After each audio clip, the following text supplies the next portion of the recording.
Bokhara, c'est écrit Bokhara. Dernier nom, Bun, B-U-N. Et où vous étiez né? Je suis né à Phnom Penh, au Cambodge, la capitale du Cambodge. En tout, nous sommes 6, dont j'ai un frère aîné, 2 sœurs. Je suis entre 2 sœurs et puis deux petits frères. Donc nous sommes 6. Je suis le milieu. Pourriez-vous nous décrire votre enfance avant la guerre?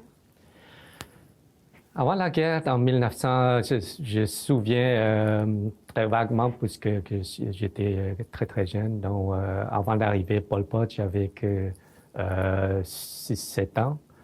Donc, j'étais très jeune. Puis mon père, mais dans notre famille, on est considéré comme un bourgeois, c'est-à-dire qu'on vit dans la citadelle. Et puis, mon père, il est ingénieur, donc il gagne aisément sa vie. Puis on a tout ce qu'il faut. On a la voiture, on a le frigidaire, on est, disons, une vie assez de luxueux. On a des nannies, en tout cas, on a tout ce qu'il faut que la plupart des Cambodgiens qui n'ont pas. Donc, nous, on considère nous-mêmes comme un bourgeois, une famille bourgeoise. Mon père, comme je répète, il est ingénieur, donc il conçut des autoroutes et haut fonctionnaire pour le gouvernement Lon dans le temps. Donc, il conçut à l'aéroport, comme par exemple à l'aéroport de Siem Reap. Anciennement, c'était lui qui conçut avec l'appui des Chinois. Puis il conçut plein des autoroutes, anciennes autoroutes cambodgiennes avant 1975. Et ensuite, qu'est-ce qui est arrivé après, quand la guerre arrive sur place? Quand le Khmer Rouge sont arrivés à Phnom Penh, nous vivons dans un quartier général. Nos voisins sont des hauts placés militaires. Donc, il y a plein de bombardements les obus qui tombaient tout près de nos maisons. Donc, mon père doit déménager dans un appartement au centre-ville de Phnom Penh. Et puis, quand Pol Pot est arrivé, il nous a fait évacuer, exoder toute le capital au complet. Donc, nous, on était chanceux le matin même. Je me souviens que quand Pol Pot, les forces armées sont arrivées, mon père était en train de partir. Et puis, tout à coup, les routes sont bloquées. Il a eu la chance de revenir à la maison, nous ramasser avant que le Khmer Rouge nous fait expressément pousser de sortir de nos domiciles rapidement, fuir de la capitale vers la campagne. Donc, déjà là, en partant, nous sommes très, très chanceux de ne pas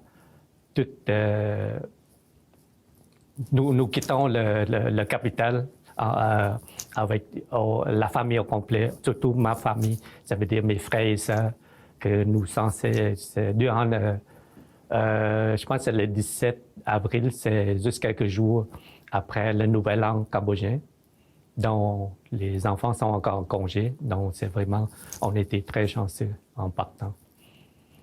Puis, durant l'exode, on a rencontré beaucoup de misère déjà en partant.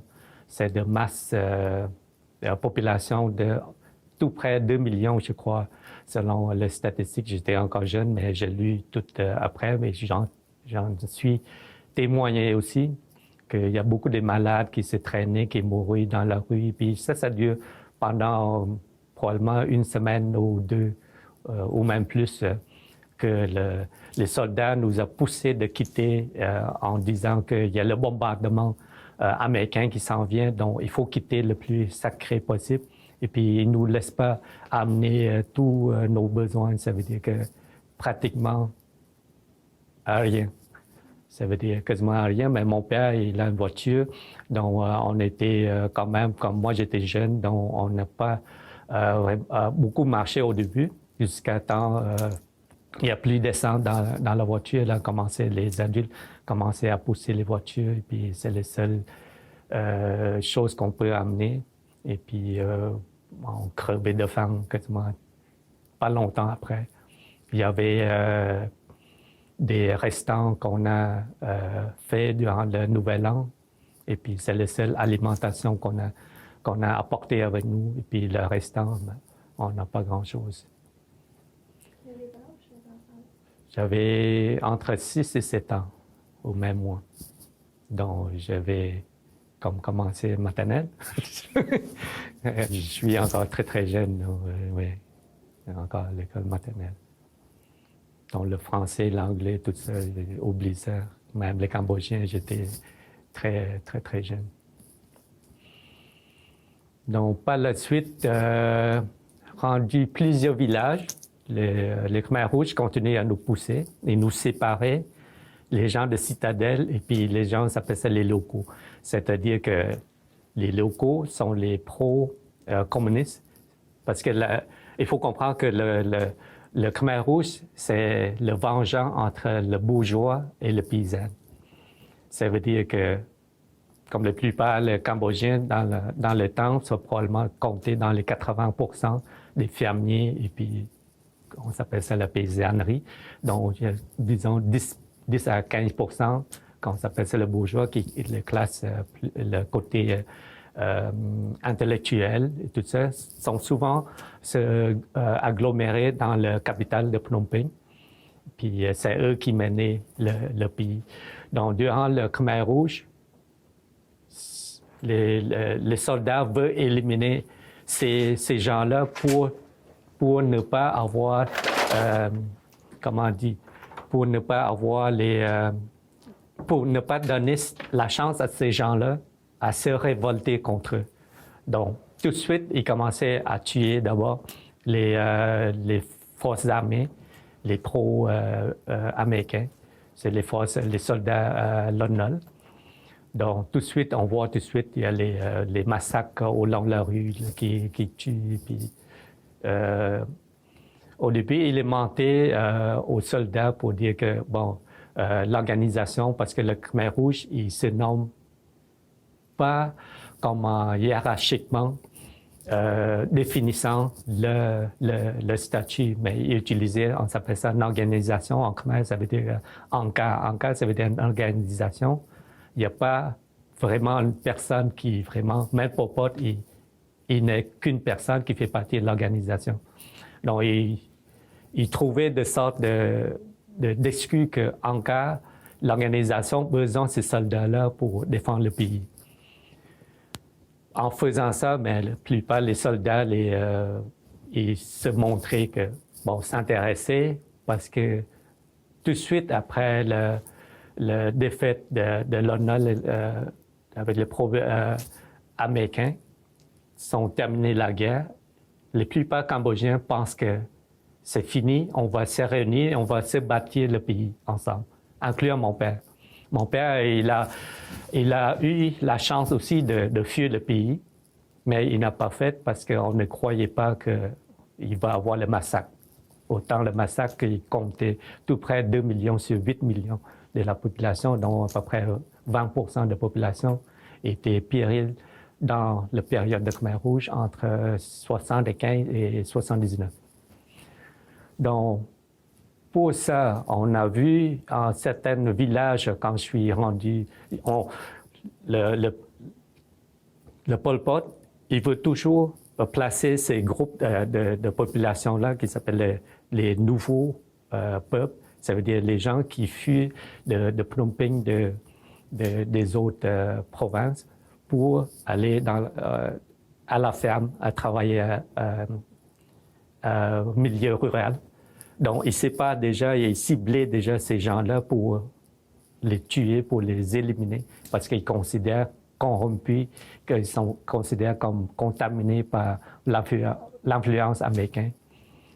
Donc, c'est ça la guerre entre le Pol Pot, le Khmer rouge et le Lon Nol qui est pro-américain. Puis le tuerie de village en village, ça tue. Comme mon village, quand je suis souviens, le dernier village qu'on était, on avait probablement dans les 1000 ou plus familles. Et puis à la fin, quand les Vietnamiens sont arrivés en 1979, on avait probablement dizaines de familles qui restaient survivre. Et parmi ces familles-là, nous, on était chanceux. Et puis, les plupart, mais notre famille, mon père est décédé durant le Khmer Rouge aussi. Donc, dans le temps, on essayait de cacher nos identités. Les Pol Pot, les communistes, ils cherchent toujours les gens qui sont capables de renverser le pouvoir. Donc, n'importe qui est capable de lire, ont les lunettes, la peau pâle, une allure un peu intellectuelle, qui vont les tuer, vont l'éliminer tout de suite pour ne pas donner la chance de ces gens-là de se lever, se bâtir contre la révolution. Puis il y a un village qu'on était, et c'est arrivé. Il y avait les hommes qui levaient les machettes, tout ça, révoltés contre le Khmer Rouge, et puis ils ont tous massacré les hommes de ce village-là. Fait que, en gros, c'est à peu près ça, le massacre qui est arrivé à ma famille. Puis quand je suis arrivé durant le Pol Pot, nous sommes tous séparément sélectionnés. Les jeunes filles avec le groupe de jeunes filles, les garçons avec le groupe d'âge. Puis moi-même, au début, comme moi, je suis un petit peu plus grand et plus costaud comparé les plupart Cambodgiens, donc on ne me croyait pas mon âge. Donc, on me fait travailler comme un âge plus grand. Puis comme enfant, ben, au début, c'était un plaisir parce qu'ils nous donnaient en plus, si on travaille fort, ils nous donnent quelque chose de plus, comme un régime alimentaire, une portion plus élevée. Donc, dans le lieu où j'ai vécu, c'était tout disponible. Ça veut dire qu'en termes de survie alimentaire, si on nous laissait manger, on n'a pas de problème à se survivre parce qu'il y a le poisson. On n'a pas droit à les pêcher. On a les légumes qui poussent sauvagement, il y en a les fruits sauvages. Puis c'est la terre, pleine de terre d'Arabes. Puis ils ne nous laissent pas cultiver, ils ne nous laissent pas se nourrir avec la nature, ce qu'on peut se nourrir, mais sauf la portion qui nous donne est très limitée. Ça veut dire que, en autre mot, c'est le camp de concentration qui veut tout simplement nous tuer tous. Mais juste question de temps. Ils ne pourraient pas le tuer parce qu'ils nous utilisaient pour cultiver, pour exploiter nos forces vivantes. En retour de récolte, par exemple, du riz. Et puis, nous a jetés dans un jungle, forêt très dense que les Cambodgiens n'osent pas dans le temps de rentrer. On s'appelle ça la forêt nectar. Ça veut dire que c'est les Cambodgiens croyant les mauvais esprits, tout ça. C'est dans la forêt qui nous a laissé débrouiller pour bâtir le village avec les gens de la capitale, comme nous. Puis avec ça, ben, on clairait la forêt au complet. Nous forcer, mais on n'a pas de choix ne pas le faire, mais nous forcer de le faire. Non, on nous fait clairer des arbres, des forêts pendant des mois. Et puis ils nous tuaient, éliminer les uns après les autres, incluant ma tante, par exemple, qui est enseignante à l'école primaire. Au début, c'est ça, la question, c'est qu'ils disaient toujours trouver des excuses pour rechercher les gens qui sont capables de se révolter, les intellectuels qui appellent, mais incluant les enseignants, toutes sortes qui sont capables. Donc, ils demandaient qui était enseignant, qui est capable de lire et tout ça. Donc, ma tante qui pensait qu'aider l'association, en donnant l'association, pour se bâtir le Cambodge, en disant qu'elle est enseignante. Elle pouvait aider les jeunes, enseigner le cambodgien, en khmer, les affaires comme ça. Et puis, elle était tout de suite écartée, et puis elle était exécutée pas très longtemps après. Donc, plus tard, c'est ça, on apprend à se survivre un après l'autre grâce à l'observation qu'on voit. Et puis, dans ma famille même, on ne se voit pas. Mes frères et les sœurs sont tous séparés. On vit dans les camps, dans les disons, les huttes, les maisons en paille, que le groupe de jeunes comme moi, on m'a donné des tâches pour sauver les vaches. Donc, comme les jeunes, et puis mes petits frères, ils ramassaient les crottes de vaches pour fertiliser les champs. Donc, c'est ça. Les jeunes ont des tâches, toujours les tâches à travailler. Personne n'est à l'abri de ne pas travailler. Si tu ne travailles pas, tu nourris pas. Mais nourrir avec un très peu de portions, juste pour, disons, rester vivant. Donc moi, par exemple, je suis un cow-boy qui surveille les vaches. J'ai plein de choix à manger les fruits sauvages et tout ça, mais on m'a interdit. Comme par exemple, ma petite sœur, qui est plus jeune que moi, elle ne voulait pas travailler, et puis elle est un petit peu paresseuse. Elle volait un petit peu de manger, par exemple, les grains. Il y avait les grains de maïs. Donc, elle piquait les trous et puis ramassait les grains de maïs, elle a mangé, puis elle a fait poigner. Elle a fait presque tuer devant mes parents, selon le dire que mon petit frère qui a raconté, c'est que il l'a amené, il a attaché les deux bras en arrière, et puis le soldat est sorti un petit hache, et puis il a frappé sur la tête, elle a saigné, puis elle a perdu connaissance, drette là. Puis on ne sait pas comment elle était survivre avec ça. Elle avait probablement dans l'âge de 5-6 ans, max. Elle était plus jeune que moi. Puis plus tard, on a su que c'était pas la première fois qu'elle a fait poigner, puis elle a fait tuer. Aujourd'hui, elle est un petit peu, disons, prend des retards mentaux. Puis elle a encore des crises épilepsie à cause le crâne cassé, probablement. Encore aujourd'hui, elle ne laisse pas personne regarder son crâne et probablement été endommagé, lâchement endommagé. Et puis, elle est vivante, elle vit aujourd'hui avec ma mère au Cambodge. Ouais. C'est à peu près ça, mais la vie durant le Khmer Rouge, c'est inimaginable. C'est que un être humain peut faire sur un être humain à cause du lavage de cerveau. Parce que, je répète encore, c'est le vengeance entre le bourgeois et le paysan. Donc, le paysan ont le pouvoir, l'État, l'organisation donne le total pouvoir à ces gens-là. Et puis, ces gens-là, souvent, qui n'ont pas une idée de... Premièrement, ils n'ont pas éduqué. Ça veut dire que quand on ne voit pas les choses ailleurs, on ne voit qu'on ne voit sur place. Ça veut dire que l'État peut manipuler grandement en disant, bon, ces gens-là sont nos ennemis, il faut les tuer, il faut les manipuler, il faut faire ce que vous voulez, en autre mot, non, comme vengeance. Il faut dire aussi, durant le pro-vietnamien était très, très corrompu. Et puis, c'est avec la corruption-là qui abusait les fermiers, les paysans, jusqu'à temps qu'ils ne peuvent plus quasiment vivre.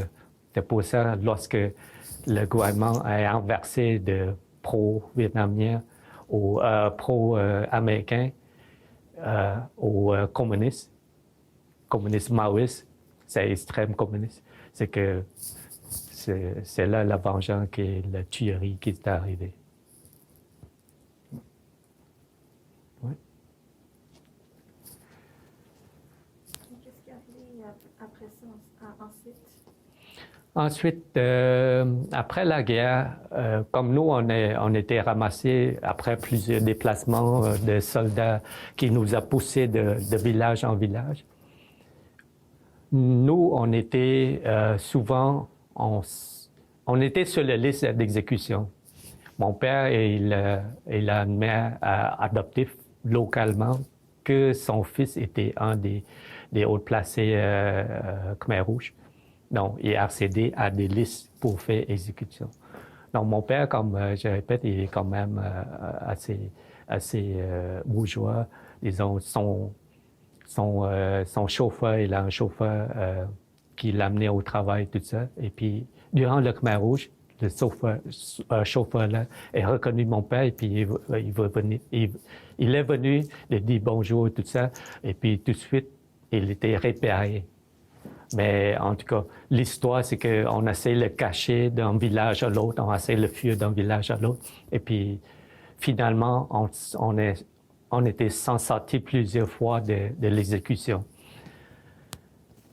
Puis, ce qui passait, on croit qu'on est rendu, nos tours se fait exécuter.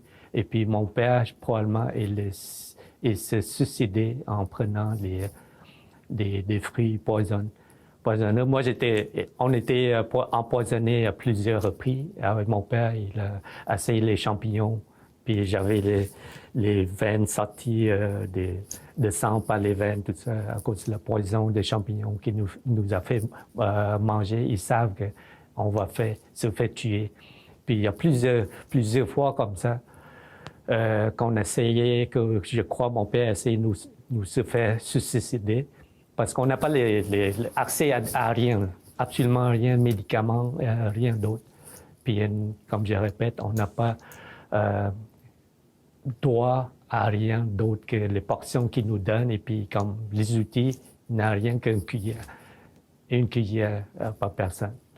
Puis, la seule position qu'on a, on n'a même pas droit à une casserole, rien. Il y a une petite assiette qui nous a fourni. Il y a une assiette et puis une cuillère. Pas de fourchette, pas de couteau, rien. Ça fait que pour se suicider, c'est pas pas quelque chose que l'État, que le Khmer Rouge accepte non plus.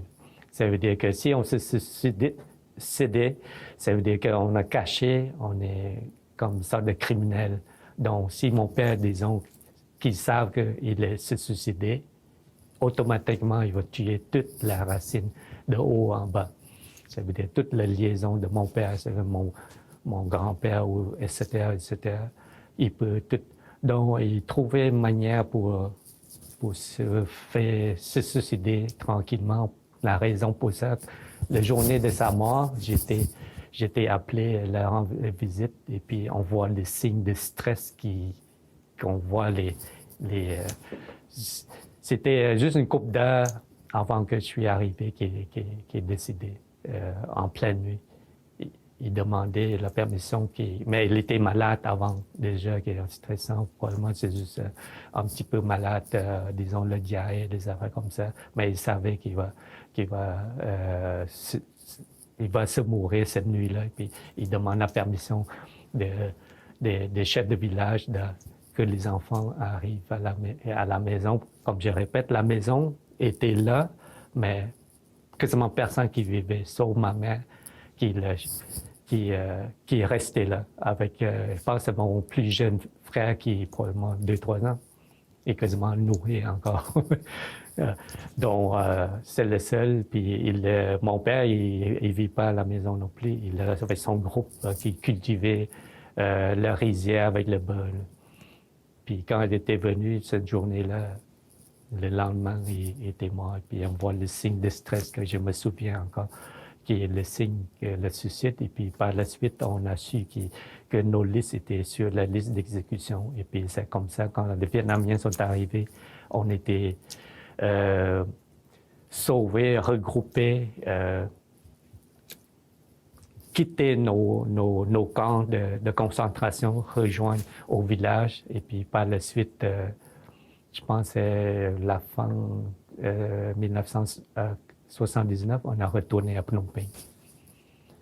Puis c'est une autre histoire de vécu. Une fois, on est rentré à Phnom Penh, après les Vietnamiens sont chassés Pol Pot. Donc, les Vietnamiens qui rentrent, c'est c'est comme juste en changer de garde, en autre mot, parce que le communiste remplacer un communiste, ça ne change presque rien. Peut-être un peu moins sévère, un peu moins de tueries, un peu moins de massacres, mais il reste toujours communiste, il remplace communiste. Donc, on n'a pas le droit de se déplacer. On a un certain régime alimentaire très, très strict. Et puis, on n'a pas le droit, tout de suite, on n'a pas le droit au niveau de l'éducation, s'instruire, tout ça. Mais premièrement, on essaye de survivre à la capitale qui n'a rien. Ça veut dire que dans la capitale, il n'y a pas de rizière, on peut travailler, on peut cultiver. Puis une fois on est rentré à la capitale, mais il faut dire, pendant les 3 ans durant le Khmer Rouge, il n'y a personne qui s'occupait de la capitale. Ça veut dire que le capitale devient un ghost town. Et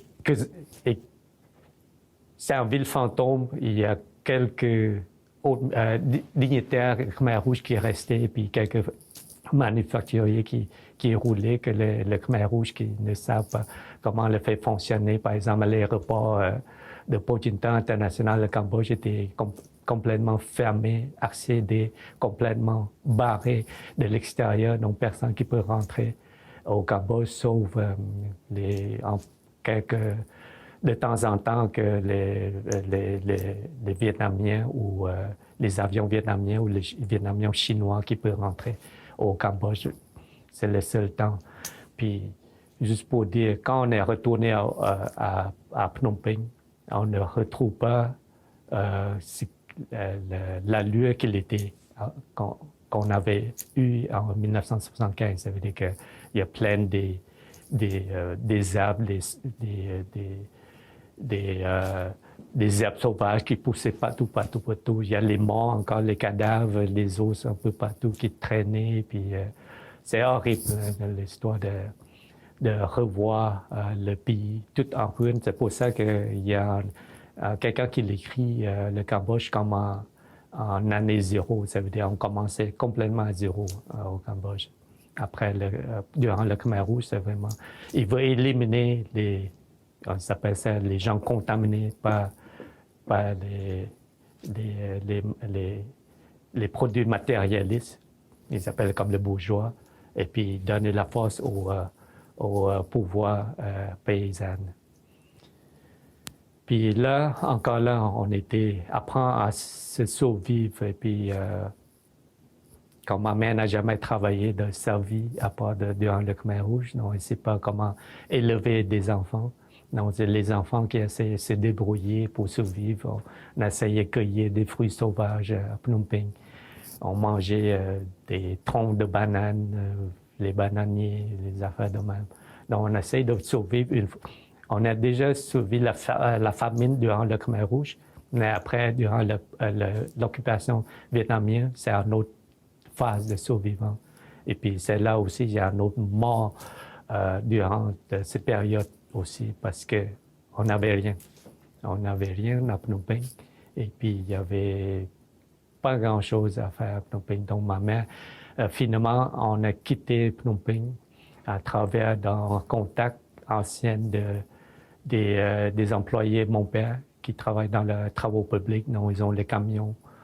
Parce qu'après le Pol Pot, l'occupation vietnamienne, un peu les travaux publics qui reprenaient les travaux pour réparer les routes, les affaires comme ça. Donc, ma mère a reconnu certains de ses anciennes collègues de mon père. Donc, ils ont les contacts. Ces gens-là ont pu nous transporter de Phnom Penh tout près de la frontière thaïlandaise. Donc, on arrive à mon village de mon père. On était débrouillés, on vivait normalement avec mes oncles, les frères et sœurs, les frères de mon père. Donc, on commençait à cultiver le riz. On fait le riz il y a 1 année. Et puis, avec 1 année-là, on a cueilli pas mal de riz. Puis, avec ce riz-là, on a pu acheter les choses, puis payer le billet de train pour revenir à Phnom Penh. Par la suite, quand je suis arrivé à Phnom Penh, j'avais probablement 9-10 ans. J'ai commencé l'école en faisant les tests et tout ça. J'avais sauté des classes et puis commencé, je pense, troisième année. Donc, j'ai sauté le maternel et tout ça. J'ai commencé. Puis là, j'ai commencé l'école normale avec mon âge. On m'a donné en troisième année. Puis un jour, mon nom, qui n'est pas un nom lié par le sang, c'est comme tous les Cambodgiens, la famille s'élargit et puis on s'appelle tout le monde non. Donc, lui, ce qui passait, mon père, il vient de milieu rural. Et puis, avec ses études, il est très bon en études. Et puis, une fois il est rendu à niveau universitaire, il y a un professeur qui l'a adopté. Puis, c'est grâce à ce professeur-là qu'il a pu se faire compléter son master et tout ça. Il est rendu plus tard, il enseignait, il est architecte de métier. Donc, il a obtenu son diplôme et puis a enseigné l'école Faxian. Puis les étudiants et tout ça, et ses amis, plus tard, après le Khmer Rouge, reconnaissent ma mère. Et puis c'est grâce à eux qui nous a aidés un petit peu à fuir le Phnom Penh vers le village à mon père. Quand j'ai quitté le Cambodge en 1982, j'avais probablement 9-10 ans.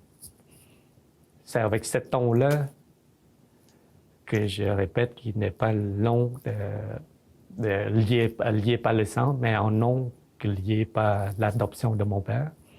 Lui, il voulait quitter le Cambodge absolument. Il a essayé de passer par le Vietnam, mais ça ne marchait pas, comme le Boat People, puis il attendait pendant des années. Il n'a pas eu... Donc, il a entendu qu'il peut quitter le Cambodge via la frontière thaïlandaise. Donc, le lendemain, ma mère, lui, il veut absolument quitter le Cambodge, trouver le moyen de contact, tout ça. Et puis, il m'a demandé, ma mère, si me laisserait me l'accompagner sur son chemin. Donc, j'avais quand même 9-10 ans, j'ai quand même, surtout à cet âge-là, dans la période dure de survivant, j'étais quand même assez mature pour se débrouiller tout seul. Déjà, j'ai capable de survivre à l'âge de 5-6 ans durant le Khmer Rouge. Donc, ma mère me fait confiance, donc me laissait aller. Puis c'est à partir de là que, durant l'occupation vietnamienne, il y a les coups-feux, ça veut dire que je crois que dès l'aube tombe, ça veut dire à 6 heures le soir jusqu'à 7 heures du matin, personne ne peut déplacer. Il y a les contrôles, les patrouilles partout, et puis les routes sont bloquées à tous les coins de rue pour ne pas ne pas laisser la population circuler librement.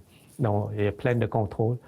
Donc, ce temps-là, il y a d'autres familles qui restent dans cette même maison. Après, j'ai coupé un petit peu. Quand on a retourné au Cambodge, on cherchait retourner de milieu rural à Phnom Penh. On cherchait le membre de famille qui survivait de la suicide, de massacre de Khmer Rouge. Donc, on essayait de maison en maison, des anciennes maisons, tout ça. On laissait les notes, tout ça, pour essayer de regrouper les survivants. Puis finalement, on a retourné à notre maison, qui est dans le quartier général. Nos voisins étaient M. Sosten, qui est très connu, un des chefs de guerre durant l'ONU. Et puis, dans ce quartier au complet, les soldats vietnamiens ne laissent pas rentrer du tout dans ce quartier-là, qu'ils appellent Tuol Kok, c'est un quartier assez osé. Donc, les Vietnamiens ne nous laissaient pas rentrer. Donc, on n'a pas pu retourner à notre maison. Ma mère a promené de maison en maison en retraçant sa famille. Et finalement, on a trouvé une famille survivante. C'est la cousine de ma grand-mère. Et puis, c'est là toutes les veuves, en passant que les hommes, les survivants, les familles survivantes, pratiquement tous les hommes qui sont tués sauf les jeunes enfants comme moi, par exemple. Et puis mon frère qui est un petit peu plus âgé, il avait probablement 14-15 ans. Puis qui rassemblait à cette maison. Donc, par la suite, un des personnes qui vivaient dans ce groupement maison-là, il y avait comme 4 familles qui vivaient dans cette maison-là. Il y en a deux qui travaillaient pour le gouvernement, dont il a un électricien. Il y a un autre, je pense, qui travaille à la gare. Donc, il a accès, il peut circuler avec le badge qui permet de passer à travers le contrôle hors de l'heure normale.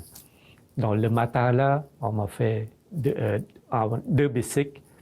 Donc, ces 2 personnes-là nous ont conduits jusqu'à la gare. Puis à la gare, le matin même, on a acheté... Il n'y avait pas d'argent dans ce temps-là, donc ils payaient une sorte en or, en pièces d'or, des affaires comme ça. Donc, on a quitté Phnom Penh à travers tout le chemin jusqu'à Battambang pour se fuir le pays. La raison qu'on fuit le pays, comme je répète, quand le Khmer Rouge est parti, est remplacé par le Vietnamien, mais le Vietnamien, c'est le communiste pas avec communiste, et puis c'est pas libre, on ne peut pas apprendre ce qu'on veut. Et puis en même temps, l'avenir, on ne sait pas si le Khmer Rouge vont rentrer. Puis on a toujours la peur que le Khmer Rouge va revenir. Donc on a essayé tous les moyens de se fuir le pays le plus tôt possible. C'est là que ma mère ne peut pas quitter parce que, premièrement, ça prend de l'argent. Ça prend une personne seulement. Elle a moyenne. Elle a emprunté d'argent de quelqu'un pour me donner la chance de quitter le pays. Puis le restant, elle s'est survivre durant le régime occupation vietnamien. Mais durant ce temps-là, quand j'ai quitté, ma mère, elle était vraiment surveillée et puis elle était plusieurs fois demandée où je suis rendu. Parce que j'ai censé, à chaque village, quand ils quittent une place à l'autre, on doit reporter au chef de village combien de personnes est là, qu'est-ce qu'il fait là, etc. Tout est contrôlé. Donc, comme moi, j'ai pas là, puis ma mère trouvait toutes sortes d'excuses pour dire qu'il est parti travailler avec son nom, son village, son père, etc., pour essayer de mentir, essayer de trouver des excuses. Finalement, avec des années, ça passe. Et puis, une fois rendu à travers toutes sortes de misères pour traverser, pour l'échapper à la contrôle avec les faux papiers, premièrement. Puis, on est rendu tout près de la frontière thaïlandaise. Rendu tout près frontière thaïlandaise, dans ce temps-là, dans les années 82, il y a les résistants Khmer Rouge et puis le Vietnam sont toujours se battaient parce que le Pol Pot essaie de reprendre le pouvoir, le village autour de la frontière, et puis les Vietnamiens essaient de le faire pousser. Puis, il laisse quand même les gens qui font les trocs entre le Thaïlande, la frontière thaïlandaise, et puis à l'intérieur. Dans ces trocs-là, ça bénéficiait les deux côtés, les Thaïlandais et puis les Cambodgiens qui pratiquement rien parce que dans le temps-là, on a encore la famine. Puis le Vietnamien ne laisse pas l'ONU rentrer pour apporter de l'aide. Donc, à travers le troc qui laissait les trafiquants des biens de rentrer au Cambodge, et puis à travers de ça, que mon nom et moi, on essayait de faire semblant comme en trafiquant, en achetant en échange. Nous, on achetait des poulets. On a 4-5 chaque poulet chaque, et puis mon nom, il y a un autre 7. Et puis on a essayé de traverser avec une sorte de groupe, le guide qui nous a amenés pour aller à la frontière thaïlandaise. Puis à chaque fois qu'on essayait de passer à travers de ça, de village en village, on a toujours les soldats, les patrouilleurs vietnamiens qui essayaient de nous arrêter, les tuer. Il y a les gens qui tuent, qui meurent. On essayait, en autre mot, on essayait d'échapper le contrôle, la frontière. Puis un jour, je pense que ça a pris à peu près une semaine et puis ça nous coûtait une fortune. Il n'y a plus rien qui nous a resté. Puis en juin, il y avait un gros pluie, moisson, la saison des moissons. Et puis on a pu traverser, on a nager, il y a beaucoup d'eau. Puis j'étais pas très grand, j'avais 9-10 ans, donc il y a l'eau qui marché. Et puis quand on est s'approchait la frontière, il y avait le guide qui nous apportait, nous montrait le chemin. Puis on doit payer le guide là. Puis il y avait un gros bataille, il y avait le comment dire, des pro-démocratie, et puis on s'appelle ça le Front de libération qui incluant toutes sortes de soldats pas nécessairement les Khmers rouges, mais toutes sortes les pro-démocratie, disons, les libéraux. Et puis contre les Vietnamiens, le groupe vietnamien. Donc ils se battaient dans le frontière, et puis nous, on ramassait en plein milieu les champs de bataille. Et moi, dans ce temps-là, tout le monde courait partout, et puis c'est ça, le chef de nos guides, il nous a demandé qu'est-ce qu'on va faire. On ne peut pas retourner, on va faire tuer. Si on avance, ça fait tuer. Si on reste là, ça fait tuer. Non, il dit, il n'a pas le choix d'essayer d'aller en avance. Peu importe ce qui arrive, on l'a fait tuer. Ça fait qu'on essaie de courir le champ de bataille pendant les éclats. Ouais. Puis il y a les gens qui tombaient devant nous, et puis on a sauté, on passait à travers. Puis on était chanceux, on était sains et saufs. J'avais le poulet dans les mains, et puis il y avait 2 poulets qui me restaient. J'avais plein de poulets que j'ai poigné les 2 poulets à main, et puis pas le temps que j'ai traversé les champs de bataille, dans l'autre côté, le poulet sont tous morts, les 2. Je sais pas pourquoi le poulet qui est resté avec la main, mais on était tellement stressés, tellement l'instinct de survivant, on a grapponné avec ce qu'on peut. Ça veut dire le poulet que j'avais, c'est ma force qui me donnait. Puis on a couru à travers le champ de bataille. Puis chanceux, avec la chance qu'on a survécu, mon nom inclus. Puis moi, mon nom est myopiste. Donc moi, je l'ai amené, j'ai tiré son bras avec moi pour avancer parce qu'il ne voit pas, parce qu'il faut dire que c'est à l'aube à peu près.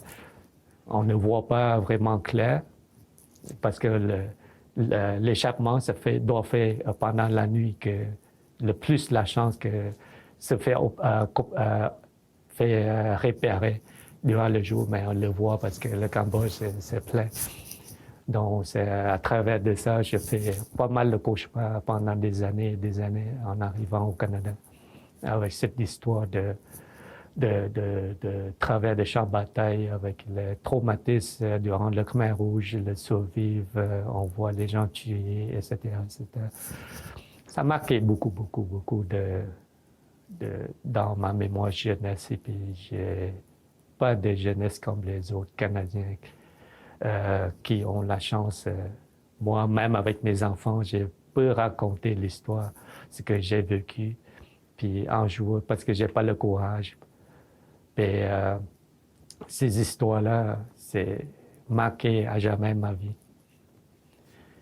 Puis déjà là, rendu au camp de réfugiés, le camp de réfugiés Kaidan était fermé en 84, est déjà fermé. Je ne sais pas depuis quand il était fermé.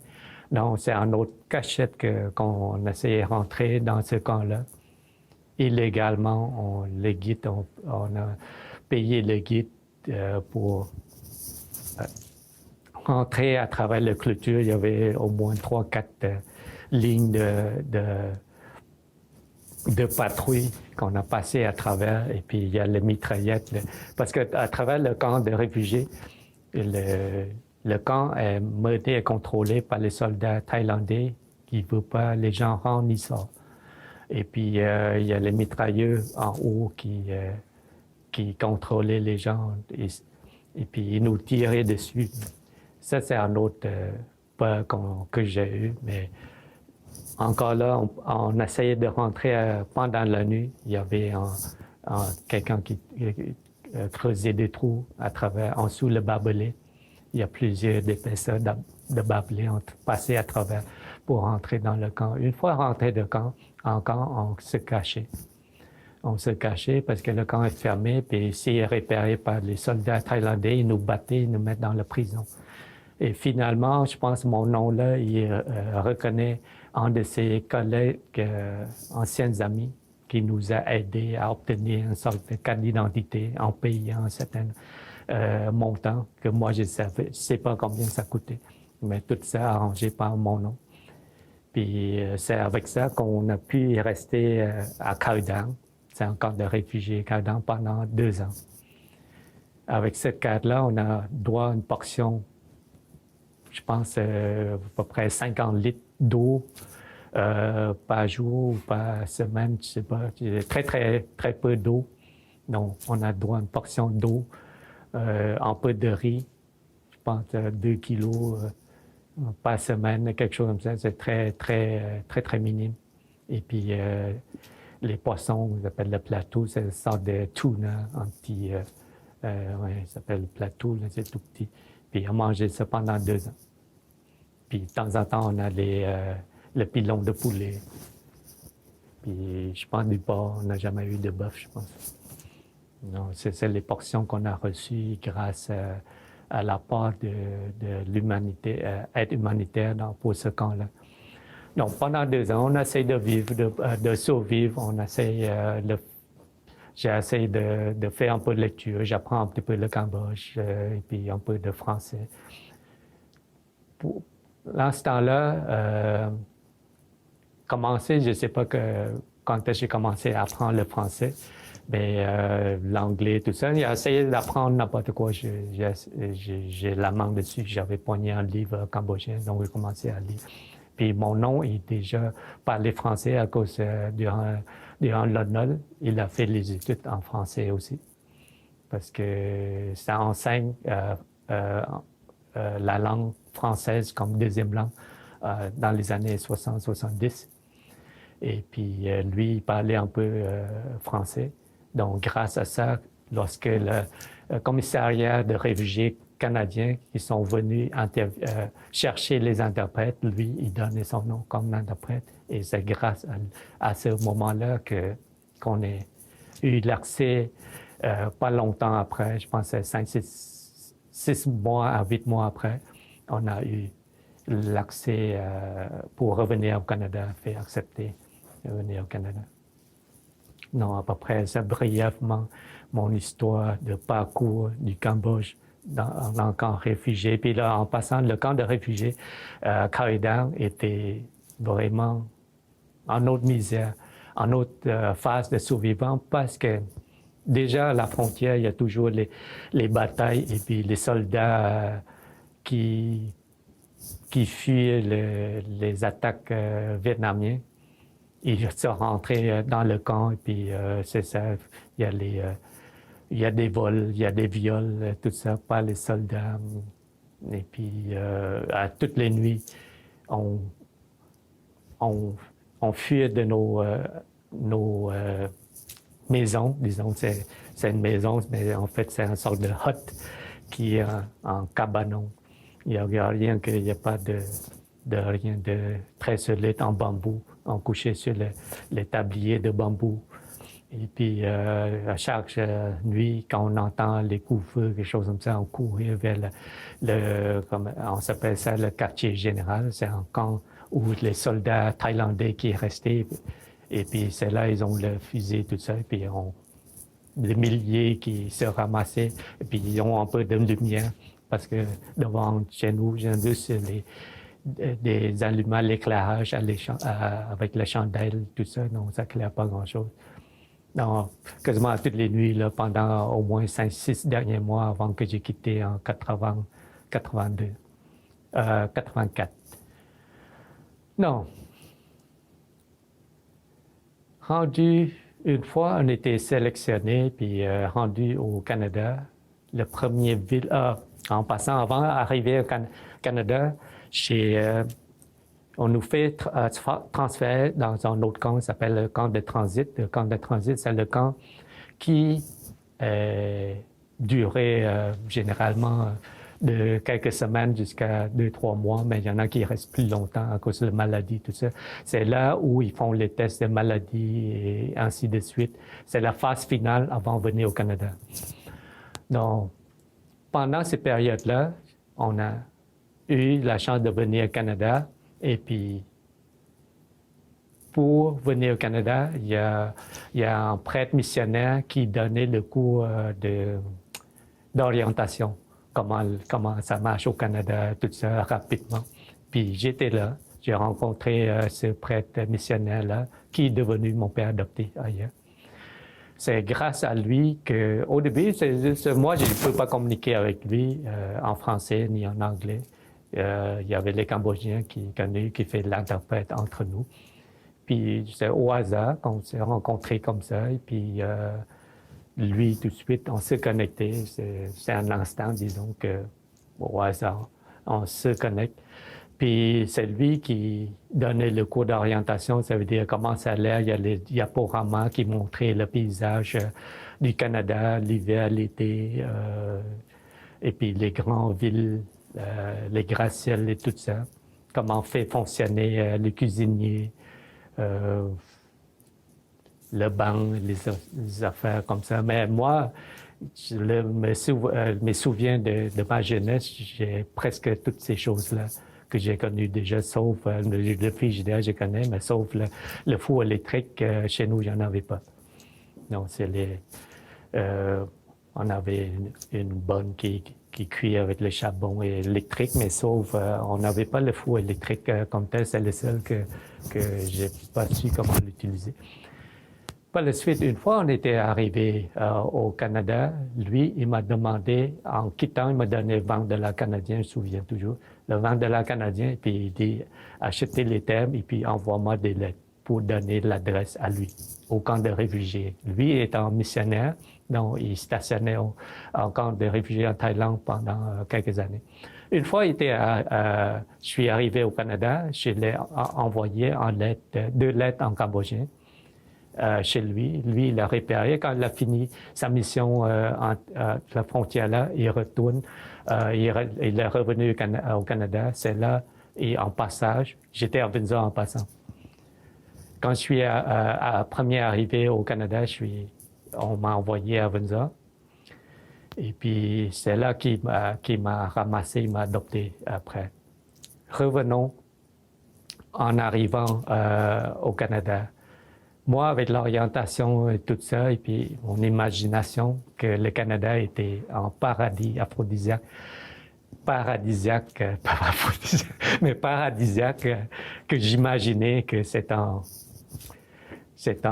merveille comparé à ce que j'ai connu avant la guerre, et puis j'imaginais que le Canada ça doit être sûr passer ce que j'ai vécu, puis tout ça. Mais quand je suis arrivé à Windsor, j'étais vraiment, vraiment déçu. Déçu, pourquoi? Mon imagination n'était trop, comment dire, trop attendu, le Canada comme le pays de merveille, disons. Quand je suis arrivé à Windsor, il n'y avait rien que... Il y avait les fermes, il y avait des maisons en ruine, et puis il n'y a pas grand-chose que j'étais vraiment, vraiment déçu, mais j'ai dit, c'est la vie. Puis c'est à partir de là, disons, en termes d'arrivée, et puis en termes d'accueil sur place à Windsor, on n'avait presque rien à notre arrivée.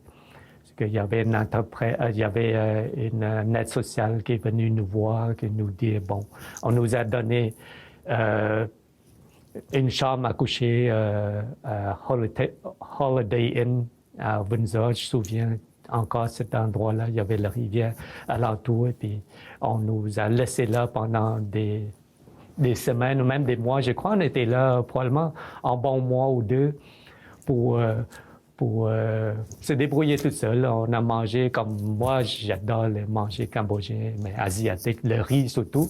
Puis on est arrivé, il n'y avait pas de riz. Il n'y avait pas grand-chose que asiatique, disons. Puis on a On a fait servir toutes sortes de choses qui semblaient bonnes pour les Canadiens, mais pour nous, moi personnellement, je ne peux pas manger juste de pain de sucré, manger beaucoup plus sucré ici. Puis ça m'a pas aidé. J'étais un petit peu désespéré pour le manger déjà. Puis il est quasiment crevé de faim. Et puis on mangeait, en fait, il nous a servi pratiquement tous les jours le Angkor-ban rice. C'est le riz Angkor-ban qui est quasiment, pour les Cambodgiens, c'est comme le riz non cuit. C'est très dur. Et puis avec les morceaux de sol. C'est ça, quasiment tous les jours, tous les repas, on a mangé ça pendant moi, j'étais à peu près 2 mois qu'on restait à l'hôtel. Puis de temps en temps, il y avait le service social qui nous rend visite. Et puis tout à coup, je ne sais pas comment ça fait que mon oncle qui a essayé de quitter de là, il a reçu, je pense, en aide sociale ou quelque chose, capable de louer un appartement très, très bien, je me souviens. Il y avait juste un petit chambre que j'ai mon petit lit, puis lui, il a son petit lit à côté. Puis, ben, comparé Khmer Rouge, c'est beaucoup mieux déjà. Donc, avec ça, on est capable de survivre pendant l'hiver. On était arrivé encore avril 84.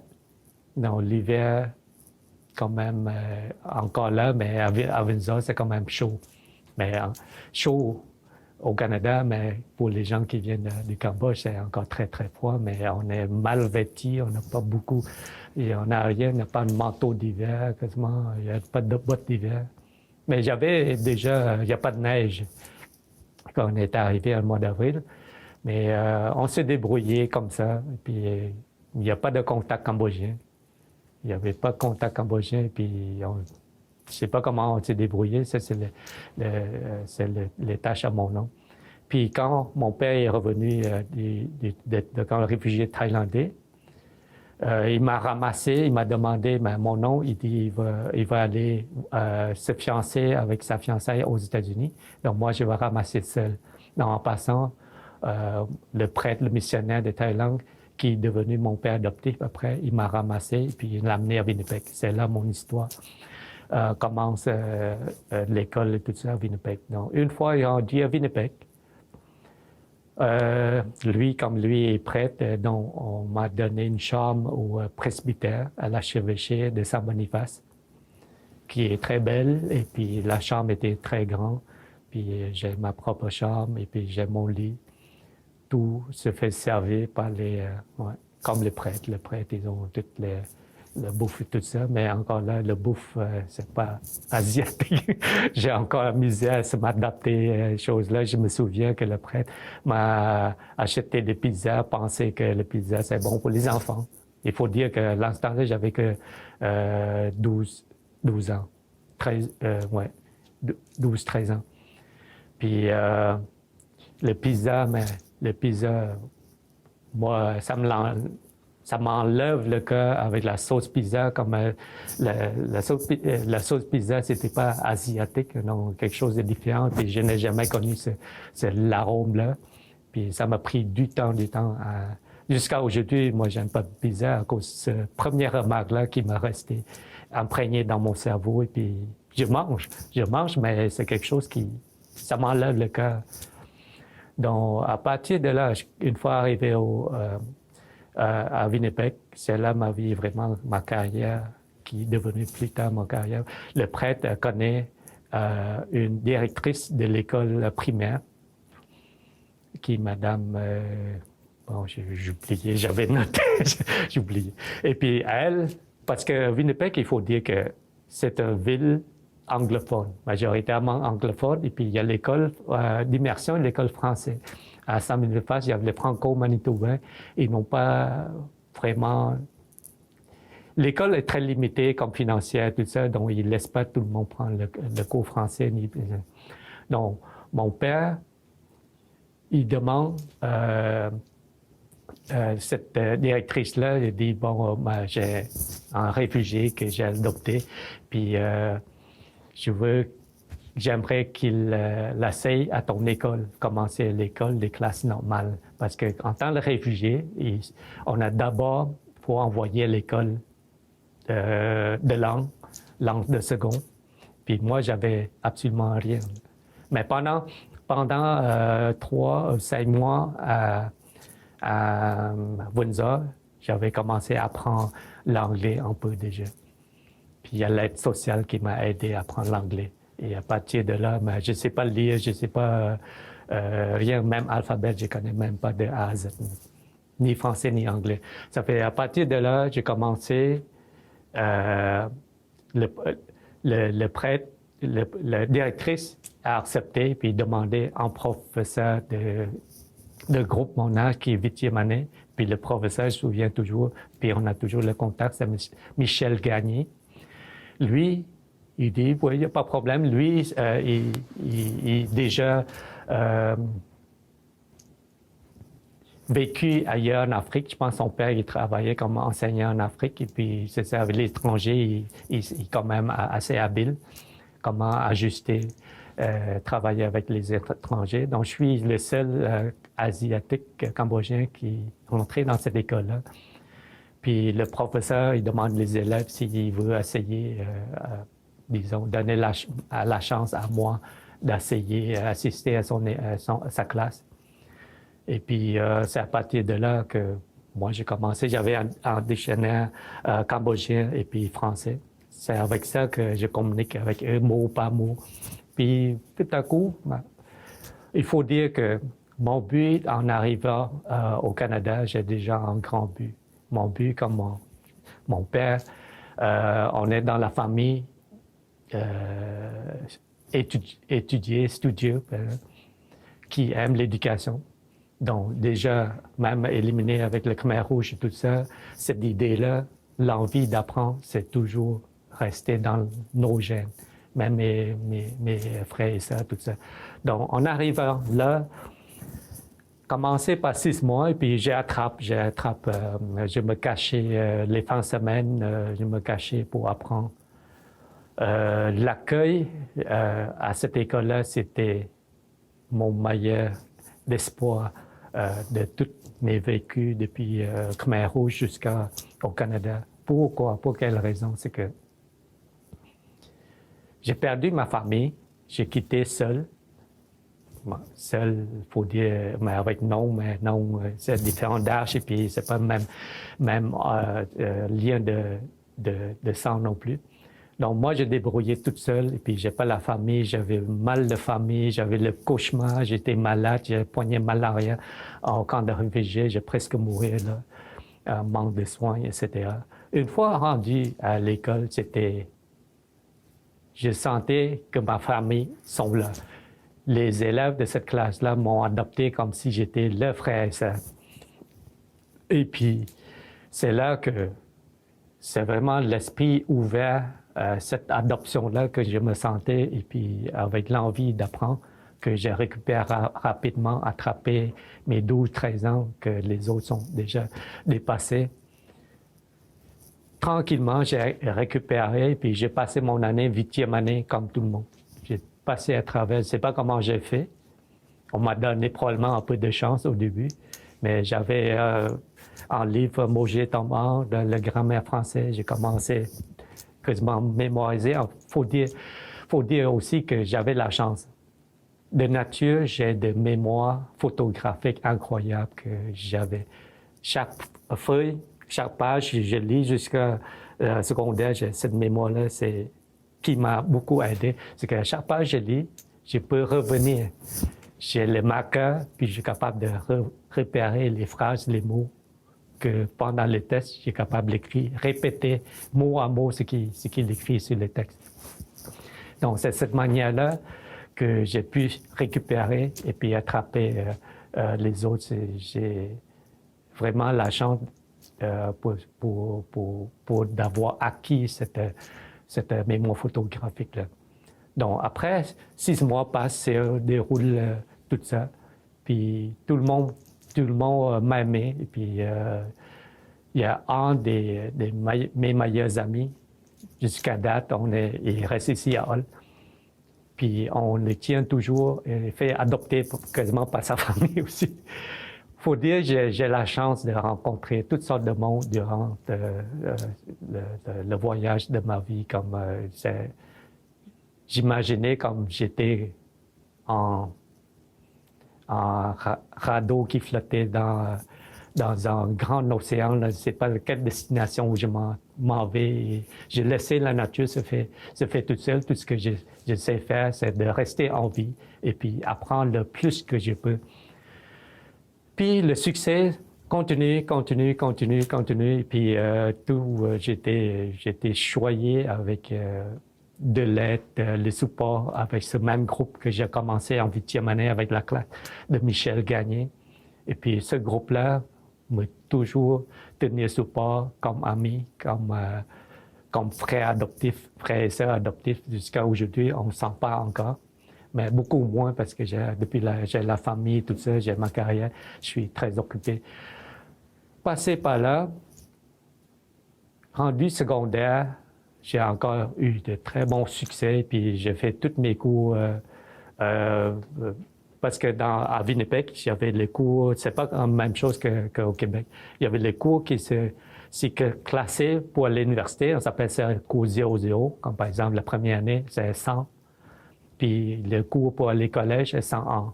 Le 1, ça veut dire que tu ne peux pas continuer l'université. Donc moi, mes cours sont tous à 100. Ça veut dire que j'ai tout de prendre les cours le plus haut que je peux, sauf l'anglais. L'anglais, français, j'étais concentré pour le meilleur. Puis il faut dire qu'à Winnipeg, tu ne peux pas graduer juste une langue. Alors, surtout l'école d'immersion, l'école française, tu dois graduer les 2 langues, minimum. Fait que j'ai terminé mon diplôme. Donc, et puis, je continue l'université avec les mêmes amis, tout ça. J'ai terminé première année universitaire Collège de Saint-Boniface, qui est lien avec l'Université Manitoba. Donc, j'ai fait une année là. Et ensuite, quand un de mes meilleurs amis, que son père est en général, qui est dans alimentation pour le diététicien, pour les soldats canadiens qui se trouvent à Winnipeg. Lui, il terminait sa mission à Winnipeg, il doit revenir à Hull. Ils sont résidents de Hull.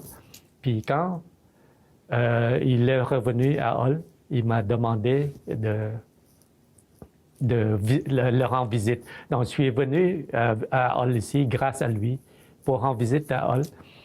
Et puis, en même temps que j'aime beaucoup la ville de Hull, et puis il dit, bon, si tu veux venir étudier à Ottawa, à l'Université d'Ottawa, tu peux le faire, puis ma mère va s'arranger pour toi, pour le transfert de mes crédits, mes cours, tout ça.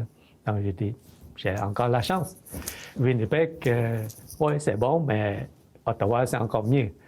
Donc, je suis déjà un peu bilingue. Donc, sa mère a transféré mes cours à l'Université d'Ottawa. Donc, j'ai commencé là en 2e année en biochimie. Et puis, je continue à faire... pendant mes cours, mes années là, j'ai resté chez sa mère. Lui étudiait en architecte à Montréal. Et puis, moi, j'ai loué sa chambre. J'ai resté avec sa famille. Et puis, c'est comme ça, on continue. C'est comme ça que j'ai resté découvert le Hull, Ottawa Hull ici depuis. C'est grâce à lui. Et puis, en même temps, la raison que je suis déménagé ici, c'est que mon père adoptif, lui, je reste toujours avec lui, mais sans lui, il m'a nourri, il m'a donné le support, tout ça, mais financièrement, pour les cours, payer les cours universitaires, tout ça, c'est moi qui fais les prêts étudiants. Lui, il doit retourner à sa mission catholique au camp de réfugiés. Donc, j'ai ramassé toute seule. Donc, des temps qu'il a ramassé toute seule, sans de l'aide, tout ça. Mais c'est une bonne opportunité de venir étudier à Ottawa et puis explorer dans l'autre. Et puis, c'est comme ça que j'ai continué. Par contre, j'ai eu un problème de financement, moi, mes prêts étudiants, parce que là, je suis toute seule, je dois payer mes loyers, je paye les factures, les transports, etc., et puis j'avais pas de travail. Donc, c'est que j'ai décidé, moi, j'ai stoppé un petit peu continuer mes études, j'ai quasiment fini mes études en biochimie. Puis j'ai retourné cégep, j'ai découvert que le cours cégep qui donnait les techniques chimie analytique dans le temps, maintenant il n'y en a plus, en 90, 91. Puis c'est le cours de 3 ans, chimie analytique. Puis j'ai complété ce deck-là.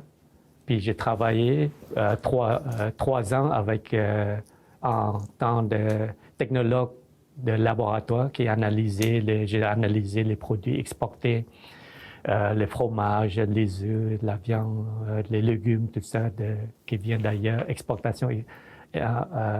et importation des autres pays. Pour le travail, c'est pour, comment ça s'appelle, Food Inspection Agency, l'inspection alimentaire canadien. Le groupe spécialisé que j'ai fait les traces d'analyse pesticides, les traces de pesticides dans les aliments. Donc, j'ai fait ça en terme, ça s'appelle le contrat à terme, renouvelable tous les 6 mois pendant presque 3 ans. Pendant les études de cégep, quand j'ai rencontré la difficulté financière énorme, c'est là que j'étais vraiment, vraiment déprimé. Et puis, malheureusement, j'ai sorti bien grâce à Costco qui vient d'ouvrir. Puis, j'ai cherché pendant l'été, j'ai cherché le travail, je ne le trouvais pas. Puis, tout à coup, j'ai tombé sur la publicité de Costco qui vient d'ouvrir à Gloucester. Sur Innisfil, c'est le premier Costco dans la région aussi. Puis j'ai fait la demande, on m'a accepté, puis comme je suis bilingue, et puis le chef qui est franco-ontarien, qui parle bien français, puis il m'a tout de suite quasiment adopté, puis il m'a donné tout de suite en poste de travail. Mais moi, j'ai dit non, je peux pas faire à temps plein, je veux faire à temps partiel, et puis je veux continuer mes études pour terminer mes études, avoir un diplôme, tout ça.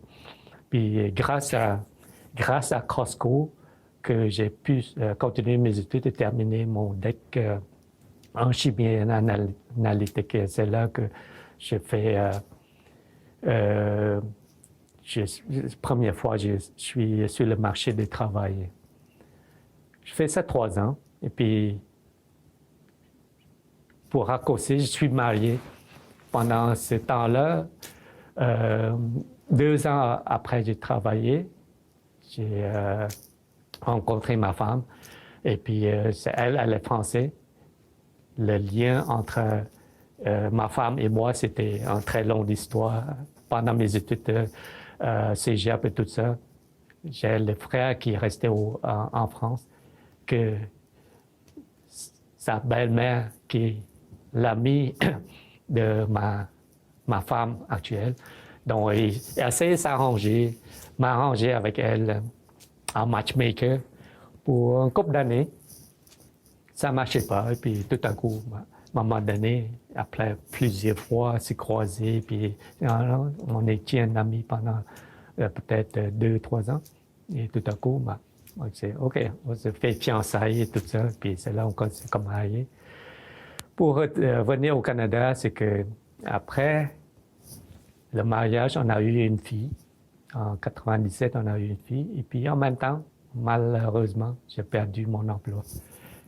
Le contrat à terme n'est pas renouvelé. J'étais en autre chute, mais sauf pendant cette période-là, j'ai toujours gardé le travail de Costco, qui est comme un deuxième travail. Moi, pendant ces 2, j'avais travaillé comme 60-70 heures de travail avec le temps plein qui est 37 heures plus trentaine d'heures au Costco. Donc, je travaille énormément. Et puis, c'était la routine que depuis des années que j'ai travaillé en même temps étudier. Donc, pendant ces périodes-là, c'était une routine. Donc, j'ai continué à garder ces routines-là.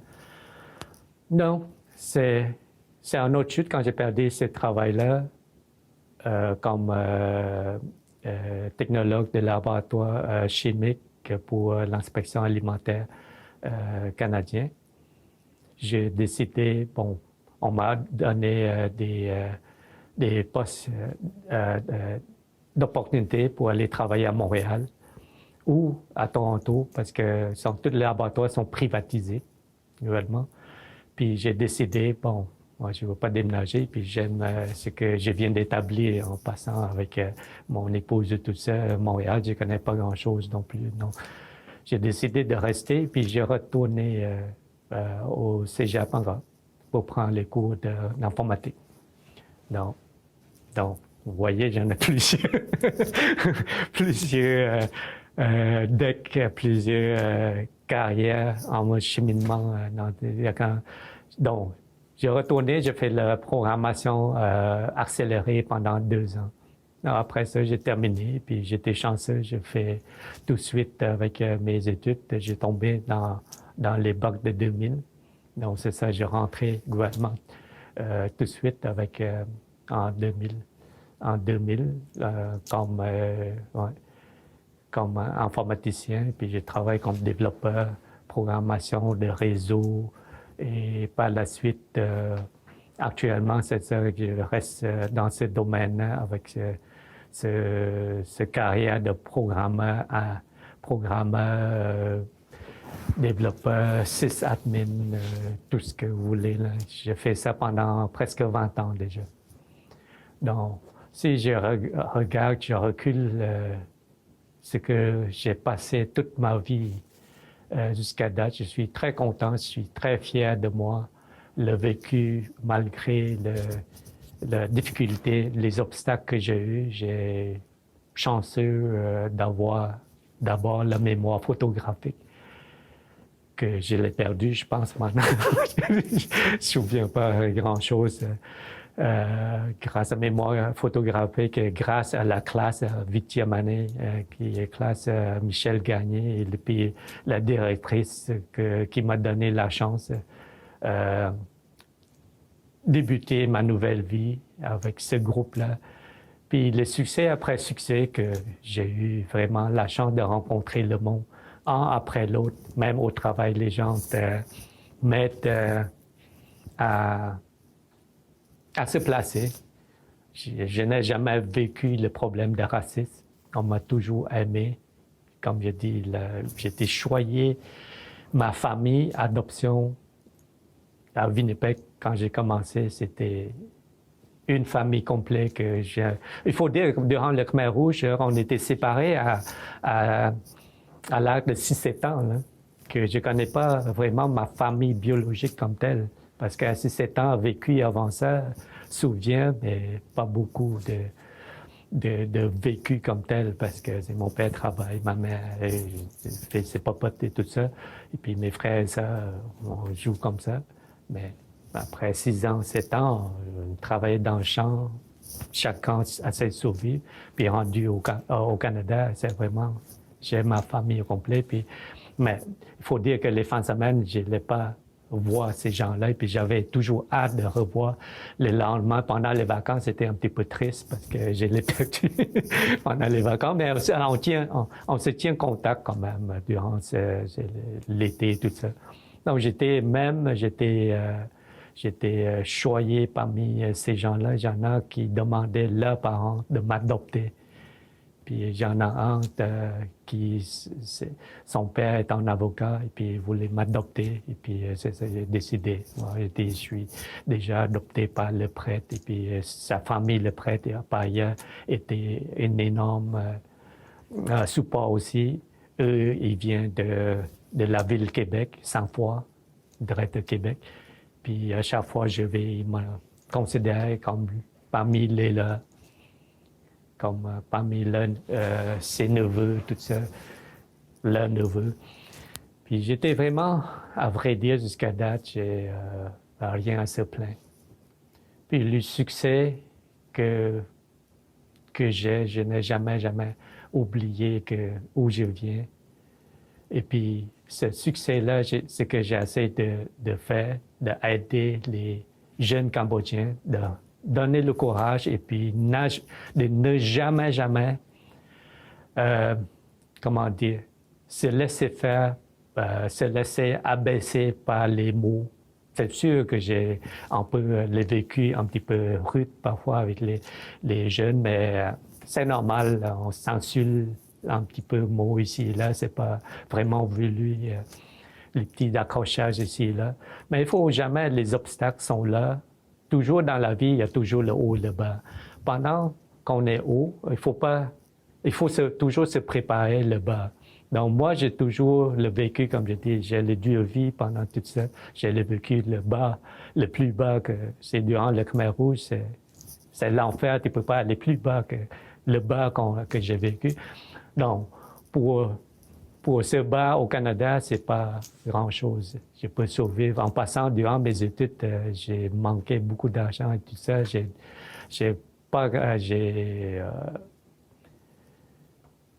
pense que j'ai au moins une semaine que j'ai pas rien à manger. J'ai mangé des bonbons.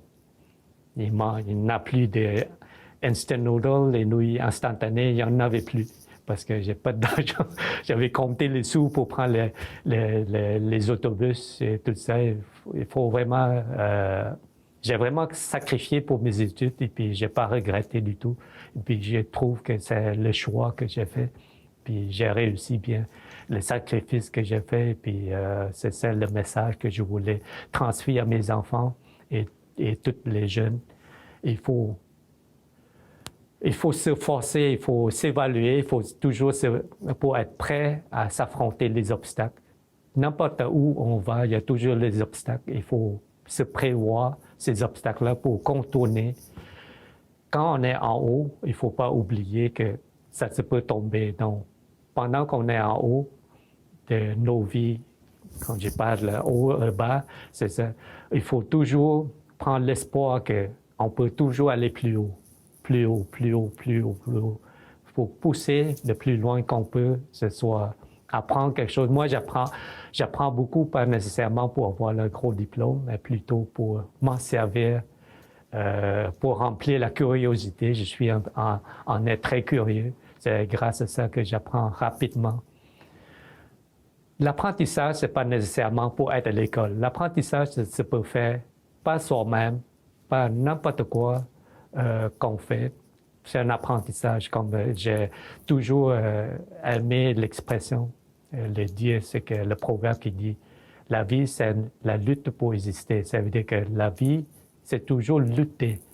Il faut toujours lutter. On ne peut pas dire ça me tente pas de travailler, ça me tente pas d'étudier. Mais si tu t'attends, personne ne va t'aider. Donc, il faut toujours lutter et dire, bon, si j'aime pas, mais trouver la moyenne pour aimer ce qu'on veut faire. Donc, comme moi, je ne suis pas très bon dans la langue, donc j'ai choisi d'autres matières que j'aime faire, comme j'aime beaucoup de la science. La programmation, tout ça, c'est un sens de pensée, de création, de service, surtout dans le domaine de service que j'aime rendre service aux gens. Puis ce que je fais aujourd'hui, c'est de rendre service aux populations canadiennes. C'est comme actuellement, je travaille comme programmeur, développeur et le sysadmin qui prend soin de tout le IT, le côté technologique pour le service qui s'appelle Guichet Emploi, Job Bank. Job Bank, c'est un service gouvernemental que le gouvernement fournit gratuitement aux employeurs à travers la nation, à travers toute la province. Et en même temps, le service qui donne accès gratuitement aux chercheurs d'emploi. Ça veut dire l'étudiant, n'importe qui. Donc, ça bénéficie pour les deux côtés, le gouvernement et puis les employeurs, parce que le gouvernement bénéficie des employés qui travaillent, donc les taxés qui retournent au gouvernement. Donc, c'est un cycle. Et moi, j'ai fait ça pendant 18-20 ans. Déjà, je suis pionnier déjà dans mon groupe que j'avais commencé. Il n'y a personne d'autre qui est resté, sauf moi, avec ce groupe de guichet emploi-là. Puis ce groupe, ce service-là, ça continue à évoluer, de trouver moyenne, communiquer avec les employeurs, avec les employés, les chercheurs d'emploi à travers les services en ligne. Ça veut dire les services électroniques, les jobs, les recherches par les emplois, les titres d'emploi, par le salaire, même on fait le mobile maintenant. il y a l'application mobile qu'on a fait au début de cette année. Mais en fait, au début de l'année passée, 2018, on a relâché une application mobile dont tout le monde peut utiliser. Avec cette application-là, vous pouvez même, avec le GPS, tu peux trouver où c'est tout l'endroit exact de l'emploi et tout ça. Donc, c'est grâce à cette technologie-là que moi, j'ai contribué à certaines parties à ce service-là que je trouve personnellement, c'est ma moyenne de rendre service avec la technologie que je redonne aux Canadiens qui m'a donné la chance de venir au Canada, s'établir à une nouvelle vie que j'ai réussi jusqu'ici. C'est grâce que la deuxième chance de ma vie d'établir au Canada. Et puis, je répète encore, c'est grâce à cette classe-là qui me donne la force et puis que m'encourage le vécu dur que j'ai réussi aujourd'hui. Puis je remets mes services à travers ce que je travaille tous les jours, et j'aime mon travail. Puis mon directeur, mon gérant qui sont toujours satisfaits et puis mon appui depuis toujours. Je suis très, très, très apprécié de leur confiance et tout ça qu'ils m'ont donné jusqu'ici. Et puis, il me reste encore, je pense, une dizaine d'années avant ma retraite. Après, je pense, 35 ans de service, je pourrais le faire. Maintenant, j'ai fait 21, 22 ans. Donc, c'est pas encore proche, mais c'est quand même... c'est pas très, très loin. Une dizaine d'années, donc je fais plus que la moitié de fait en service, mais j'aime faire ce que je fais dans la retraite. C'est dans une autre phase de ma vie, mais c'est ma contribution aux Canadiens, c'est à travers ce que je fais à tous les jours.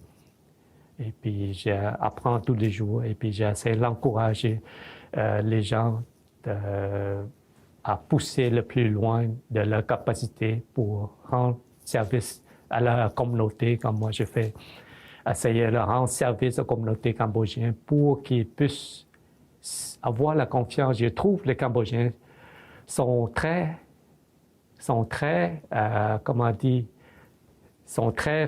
fracturés à cause de la confiance qu'on a eue depuis le Khmer Rouge, et puis depuis maintenant, la politique ne cède pas qu'on se rassemble. Mais je trouve maintenant, les gens comme moi, on les voit, essayer de l'encourager, surtout les jeunes, parce que les plus âgés, ils ont déjà endoctriné dans leur crâne. Ils vivent avec le destin, ils croient à leur destin et puis ils se laissent aller. Mais les jeunes comme moi, je considère encore jeune d'ailleurs, je suis dans la quarantaine, mais c'est qu'on essayait d'encourager le futur Cambodgien qui naît au Canada, de bâtir, d'avoir conscience en soi que les Cambodgiens sont des gens intelligents et non pas laisser dire que sont les gens pas capables. On est capable de bâtir Angkor Wat, on est capable de bâtir n'importe quoi. Non, après, c'est ma vie. Merci pour répondre à nos questions. Oui, ça fait plaisir. À notre entrevue. Désolée, on va juste manquer de temps. D'accord. Donc, est-ce qu'il y a juste un dernier mot à dire avant qu'on... Mais pour le dernier mot, comme je répète, il y a beaucoup des anecdotes que je pourrais leur raconter. C'est l'histoire de ma vie, 35 ans d'années au Canada. Ça fait qu'il y a plein d'anecdotes que je peux raconter, mais c'est suffisant pour ce que je viens de raconter là, long et large, pas mal le parcours que j'ai fait. Mais c'est grâce pour ce que le vécu, les Cambodgiens, je trouve. Le dernier mot, je veux dire que d'une part, j'ai regretté quand je suis arrivé au Canada que le gouvernement, surtout les planificateurs qui reçoivent les réfugiés cambodgiens, surtout dans le temps, n'a pas bien préparé pour recevoir les Cambodgiens comme moi, comme par exemple les traducteurs et tout ça, qu'il n'y avait pas probablement... il n'y avait pas beaucoup de Cambodgiens qui arrivaient sur place avant, comparé les Chinois, les Vietnamiens, qui sont mieux organisés pour accueillir les nouveaux arrivants. Et puis, le dernier mot à dire concernant les réfugiés, les anciens réfugiés, le conseil que je peux donner aux Syriens surtout, on voit que les Syriens qui se plaignaient arriver au Canada manquent ici, manquent ça. Comparé nous, tout moi, ce que je viens de raconter là, c'est rien que vous avez vécu. Vous avez quasiment tout est planifié. Vous avez les appartements tout préparé pour vous. Vous avez les habillages. Nous, personnellement, j'avais absolument rien. On s'est débrouillé. On vit pas dans la rue, mais on vit quand même très, très minime avec ce que le Canada pourrait nous fournir. Et puis, comparé les Cambodgiens, les Syriens ont largement bénéficié du programme, le vécu comme nous, on a vécu jusqu'à date pour les aider. Et puis, de toute façon, l'être humain se plaint toujours. Peu importe qu'on les donne en château, ils vont toujours trouver quelque chose à se plaindre. Donc, ne plaignez-vous pas comparé les Cambodgiens. Et un autre mot aussi, les Cambodgiens, les Cambodgiens se donnent la force, se rassembler, se fait confiance pour avoir quelque chose, surtout, regarde, les autres communautés, ils ont presque regroupé en certains très forts, s'unissent, et puis ils ont leur identité, mais les identités cambodgiennes au Canada, il n'y a presque pas rien qui l'identifie. Par exemple, un statut cambodgien, quelque part, quelqu'un qui l'a vu, non? Il n'y a rien qui est reconnu comme le génocide Khmer Rouge, par exemple. Mais les Vietnamiens, les Boat People, il y en a plein d'autres choses que ces gens-là réclament. Mais les Cambodgiens n'ont rien à réclamer. Moi, j'encourage au moins se rassembler en nous et puis faire quelque chose, trouver quelque chose qui peut servir au futur Cambodgien pour montrer la fierté, le Cambodgien au Canada, pour se faire marquer au moins. C'est à peu près tout ce que j'ai à dire. Merci beaucoup. Oui, merci. Thank you very much.